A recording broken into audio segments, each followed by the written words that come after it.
Okay, so actually, let me move this a little bit closer to me.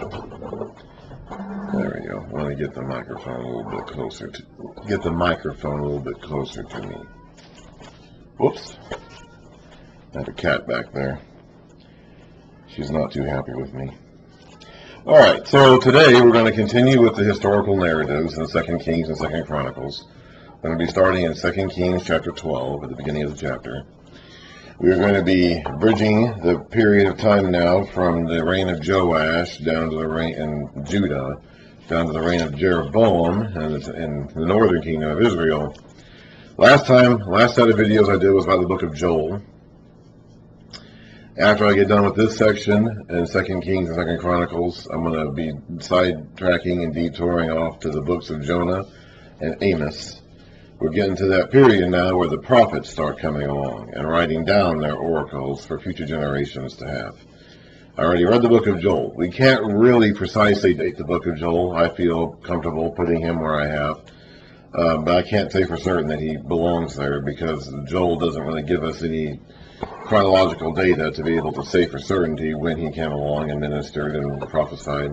Some of the prophets do. Several of the prophets do give us data about what kings they ministered under, or even in some cases historical events they are present for, such as Isaiah being present for the invasion of Jerusalem or the invasion of Judah by the Assyrians shortly after the fall of the northern kingdom. So we have some more solid information on the chronology of some of the prophets, several of them, not all of them. Joel does not give us any.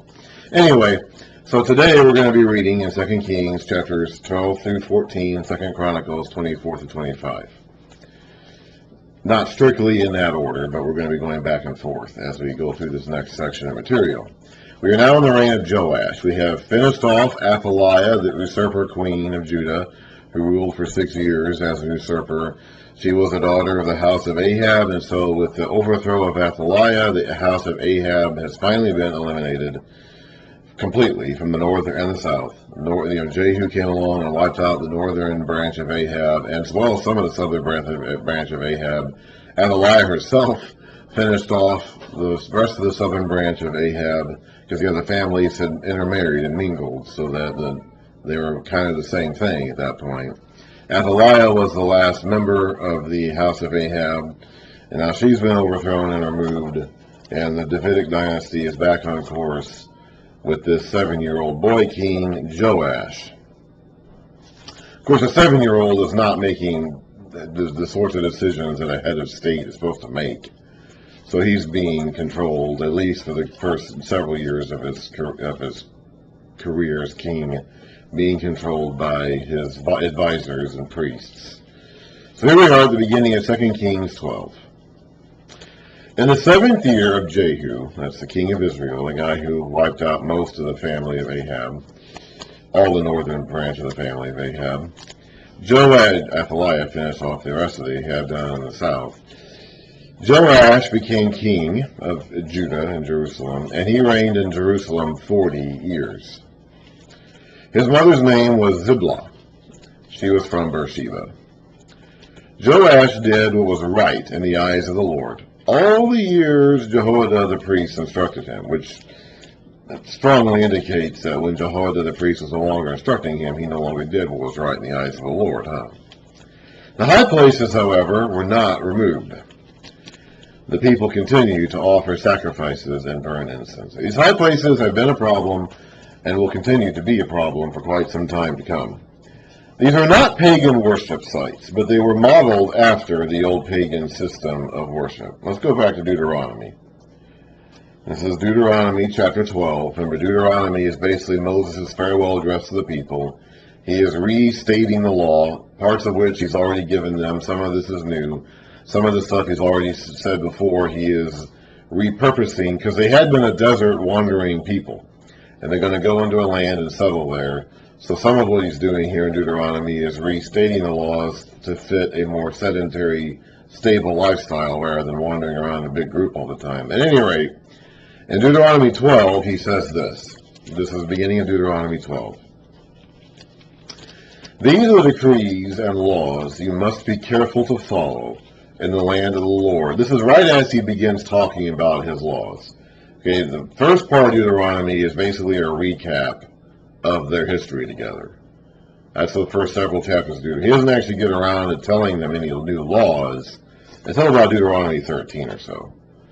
So this section here, Deuteronomy, he has finished his recap of their history, and he's giving them an overall admonition to follow the Lord their God and worship that God and that God only.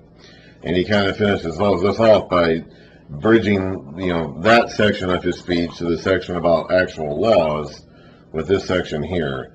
And he says, these are the decrees and laws you must be careful to follow in the land of the Lord, that's capital L-O-R-D, Lord, the name of God, the God of your fathers has given you to possess, as long as you live in the land.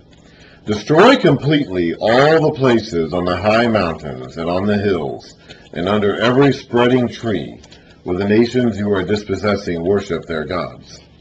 Break down their altars, smash their sacred stones, and burn their Asherah poles in the fire. Cut down the idols of their gods, and wipe out their names from these places. You must not worship the Lord your God that way. But you are to seek the place the Lord your God will choose from among all your tribes to put his name there for a dwelling. To that place you must go. Now, in the days of the kings, that place is Jerusalem. In the days of Moses, that place was the tabernacle, and that tabernacle was kind of movable. It was a tent that could be taken apart and moved around and put back up again. And it would stay in Shiloh for a good number of years after the days of Moses. But in the days of the kings that we're talking about now, that place was permanently affixed to Jerusalem. To that place you must go. There bring your burnt offerings and sacrifices, your tithes and your special gifts, what you have vowed to give, and your freewill offerings, and the firstborn of your herds and flocks. There, Jerusalem, in the presence of the Lord your God, you and your family shall eat and shall rejoice in everything you have put your hand to. And in this case of eating, it's referring to the fellowship sacrifices which were accompanied by a communal meal. Because the Lord your God has blessed you. You are not to do as we do here today, everyone as he sees fit. Since you have not, so he's transitioning them from this wandering group of people moving from place to place in the desert to being fixed and settled in their towns and the land. Since you have not yet reached the resting place and the inheritance the Lord your God is giving you. But you will cross the Jordan and settle in the land your Lord your God is giving you as an inheritance, and he will give you rest from all your enemies around you, so that you will live in safety. Then, to the place the Lord your God will choose as a dwelling for his name, there you are to bring everything I command you, your burnt offerings and sacrifices, your tithes and special gifts, and all the choice possessions you have vowed to the Lord. And there rejoice before the Lord your God, you, your sons and daughters, your men servants and maid servants, and the Levites from your towns who have no allotment inheritance of their own. Be careful not to sacrifice your burnt offerings anywhere you please. Offer them only at the place the Lord your God will choose in one of your tribes, and there observe everything I command you.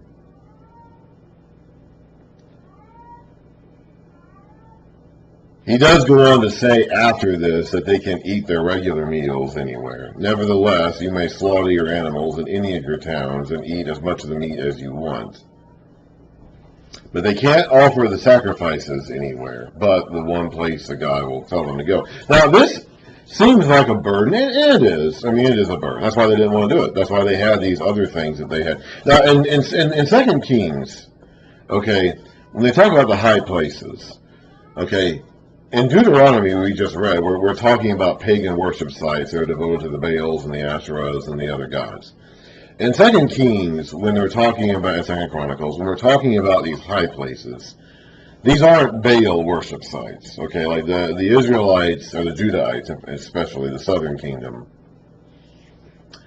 are not worshiping Baal or Asherah at these places, for the most part. I mean, if they are, the text will say that. The text will be a lot more explicit in condemning these places when they do get converted into being Baal and Asherah spots, or whatever, okay? When we have sections like this where the text isn't really that explicit in condemning the use of these places, it's safe to believe that the high places being mentioned here are not worship sites to Baal or Asherah, but are worship sites to the Lord God of Israel, Jehovah. However, they're not supposed to do that here, whether it's Baal or Asherah or even Jehovah. They're not supposed to do it anywhere but Jerusalem, okay? It's better, I guess, to worship Jehovah at these places than Baal or Asherah, but they're supposed to go to Jerusalem to do that. And that hasn't been changed. Like, God hasn't changed his preferences on it. He hasn't given them authorization. Since the days of Moses, he hasn't given them authorization to set up their own private worship sites anywhere they want. We saw an example of that in practice at the end of the book of Judges. Remember that? When we read about that Levite who randomly wandered into this territory and where a guy named Micah was living. That's Judges 17 and 18. And a Levite and Micah had a family shrine and builds up a family shrine and has this wandering Levite come and be his priest. And this Levite eventually gets hired by some Danites who are moving away from their tribal inheritance to some other place to be their priest. And so we saw an example of that in practice in the days of the Judges, the book of Judges. These high places on the hills or wherever they were private worship sites where the people were worshiping God. They weren't worshiping Baal or Asherah there for the most part. Now later on they may do that. And when they do, the text will be a lot more condemning of it, but they're still not supposed to do it. So these high places are, even though they're not as bad as they could be, are not good, and they're not authorized, and they are indicative of a people that are not really clinging tightly to the word the Lord their God has given them. They don't really realize it though. In their minds, they probably don't. They've probably either, if they're still even aware of the instruction that we just read in Deuteronomy not to do this, they probably, and they may not be, remember, they don't have their own copies to read. They only have whatever the priests read out to them. Okay, so they may not even know. A lot of them probably don't. But to whatever degree they are aware of what the word of the Lord said to Moses and has been true since then, they probably have explained it in their minds as, well, this is just more convenient. It's like we don't have to go, and that is, it's like they had to go to the temple every time they wanted to do that. Every time they were going to offer something, they had to physically travel to the temple to do it. Now, Israel is not very big, okay? It's not like they're crisscrossing the United States all the time, going from one place to another. Israel is pretty small. But it is an inconvenience to have to go to Jerusalem every single time they wanted to worship God properly. So they didn't. They didn't do that. And so they made up these places in their high places or their backyards or wherever to make it more convenient on themselves. And that was the whole reason why Jeroboam in the north set up his alternate worship system in the first place, is because the only proper worship was in Jerusalem, which he was not king over. Instead of asking God for a solution to that problem, he made up his own solution, and every king after him followed that solution. None of them, from Jeroboam all the way down to, I think, what's the last guy's name? Oh, gosh. There's so many of those kings. What is the last king of Israel? Hosea, maybe? 2 Kings 17. Hosea, yeah. From Jeroboam in the 900s BC to Hosea 200 years later in the 720s BC, none of them ever asked God for a solution to that problem. So we don't know what God would have said. I'm sure he would have had a solution, but we don't know what it would have been because nobody ever asked him for it. Anyway, so that's what the high places are. They are private worship sites on hills or wherever, on mountaintops, in people's backyards, family worship sites, however it was done. Probably not devoted to Baal or Asherah. Probably these are Jehovah-focused worship sites, but they're still not authorized. And they are still a problem. And as long as they're around, they are indicative of a people who are not truly following the word of the Lord.